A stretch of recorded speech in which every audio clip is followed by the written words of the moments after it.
on my way to Berwyn, Illinois, where I was going to stay with my old high school friend Bill and his family, I stopped in Wheaton, Illinois, which is home to one of my favorite little bookstores, which is Quest Books of the Theosophical Society. And I made an interesting little discovery. I'm going to confess something that some of you probably suspected from the very first time you met me. I'm kind of an idiot. I used to work at this job in Carroll Stream, and it was a place that had some positive and negative aspects to it. And I would come out to the Quest Books bookstore, which is a bookstore for the Theosophical Society. And I said, God, if this is the headquarters of the Theosophical Society, it's kind of small. Doesn't really seem, God, you would think there'd be something larger and more majestic.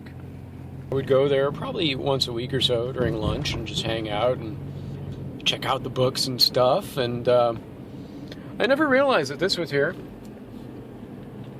Never realized that this large, majestic building was here. And so it says visitors welcome, and I'm clearly one of those. So we're going to check out the Theosophical Society headquarters. I gotta say, wow, what a complete oversight in man. I was profoundly influenced by the thinking of the Theosophists. So so here it is. Gonna go inside. Never been here. Wow. So we are at the headquarters of the Theosophical Society in the United States, and the place that I had no idea existed.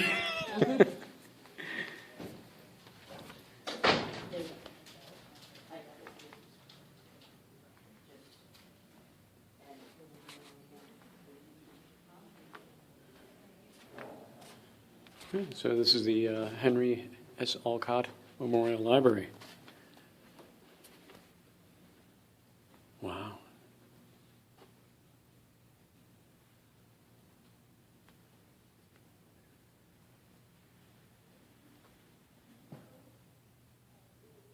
Amazing.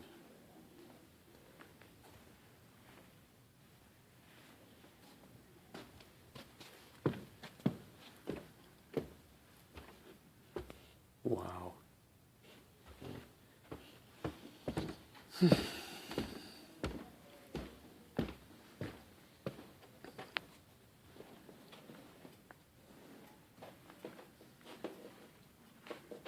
Well, this is just astonishing to me. I had no idea this was here, and I'm kind of kicking myself because now that I don't live here, this is a place I would just love to hang out for hours and hours and hours. So Dion Fortune, wow, Iron on Blackwood. So a lot of varied names.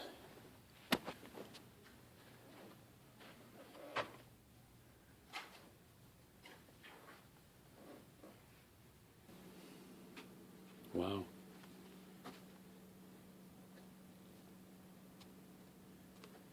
Huh. Yeah, this is just wonderful. This is heaven. I have found heaven. So, okay. I'm going to linger a little bit in heaven. I encourage you, if you... I was told by the people at the front desk that a lot of people don't even know about this place, just like me, so I didn't feel too badly about having worked like practically next to it, never knowing it was here. So yeah, apparently a lot of people think that the bookstore is it, and it isn't.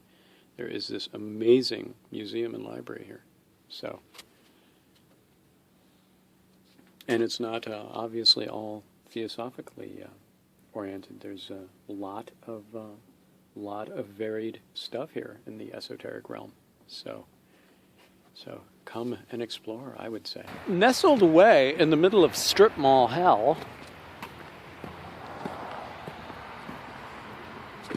is the actual bookstore of the Theosophical Society, which is where I used to hang out on my breaks at the company that I work for, and we'll take a look inside. I was told by the very nice but camera-shy people at the Theosophical American headquarters that they've actually fixed the place up a bit.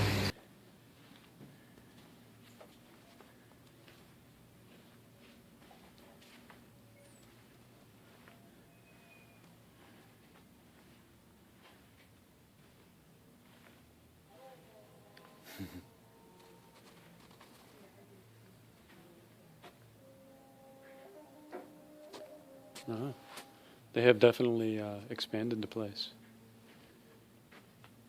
Looks like they knocked out a wall, put some comfy couches in, and I guess they serve tea here.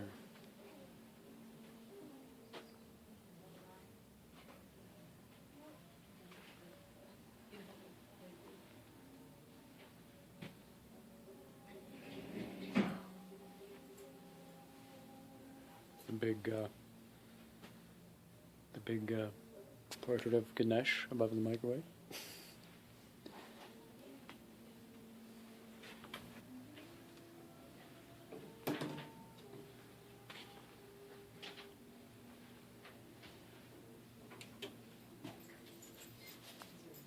Yeah, great place. Larger than I remember it being.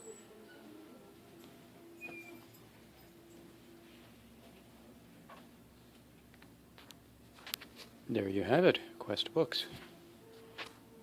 So I proceeded to Chicago, where I hung out with Eric and Miriam. Thank you, guys. And my friend Kara, thank you. And Bill and Kelly and their kids. It's January 6th, and this is...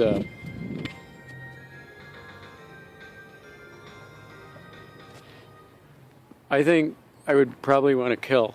I think that would be my reaction to that is, I'd probably want to kill. I just had to show that to you. This is my friend's son, who has a lizard growing out of his armpit. All right, surgical removal. This is a bearded dragon. Native to Chicago, actually. They grow native here in Chicago, and little known fact. But what a beautiful little guy. He eats worms. He eats worms? Well, don't we all? I bopped around a bit, visited with friends and such, and really didn't want to take a whole lot of footage in Chicago, basically because Chicago is Chicago, and it doesn't need any help from me. But I did stop in at one of my favorite places in the entire known universe. If there's one place in Chicago that I absolutely just adore, and when I've mentioned it to people, they haven't known about it, it's this place.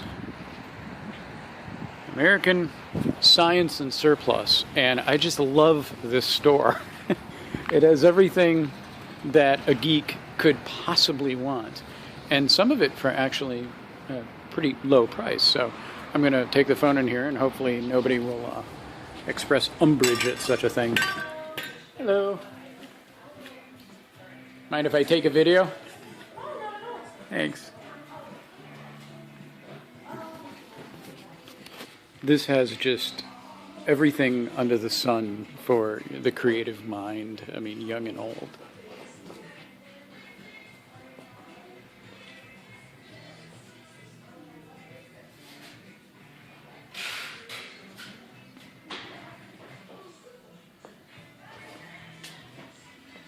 It has science things, and it's got survival things, and motors, and household items.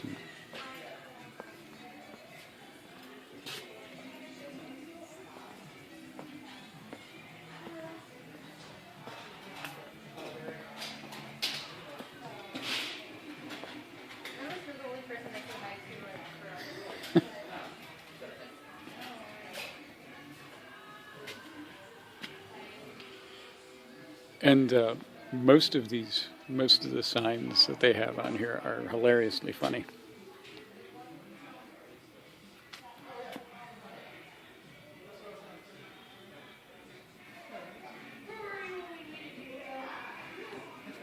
Yeah, just one of my favorite places in Chicago, the whole world actually, and I've gotten a fair amount of really useful things from here. And in addition to just curios and funky little gifts and whatnot.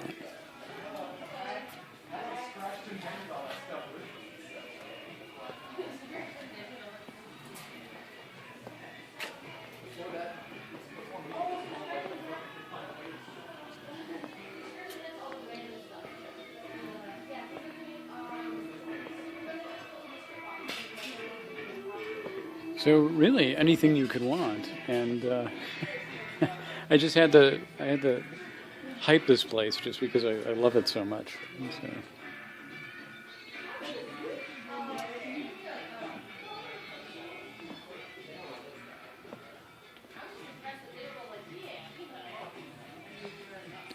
So if you're in Chicago or any place where they have one of these, check it out, because you may need a big rubber monitor lizard. So after a time in Berwyn and Chicago, I proceeded down to Mokena, Illinois, after bidding Bill and Kelly and their kids a fond farewell. Thank you, guys. So I went down to visit my friend Kim and her husband Dave. Kim is a very interesting person, has a lot of interesting stories to tell. And they are both very kind and hospitable folk, and I thank you guys too. She is somebody who is instrumental in a really wonderful online radio station called Pluto Radio, along with my good friend John Renaud. And they're just a really wonderful little radio station. I've done some DJ work for them. I strongly suggest you check them out. They play predominantly unsigned artists. So give them a listen. Pluto Radio, playing the music that deserves to be heard.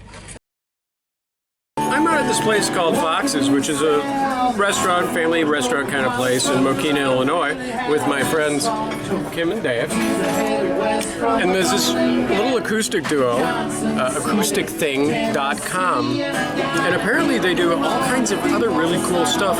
My name's Todd Beebe from All About Music and Children's Theater in Mokena, Illinois.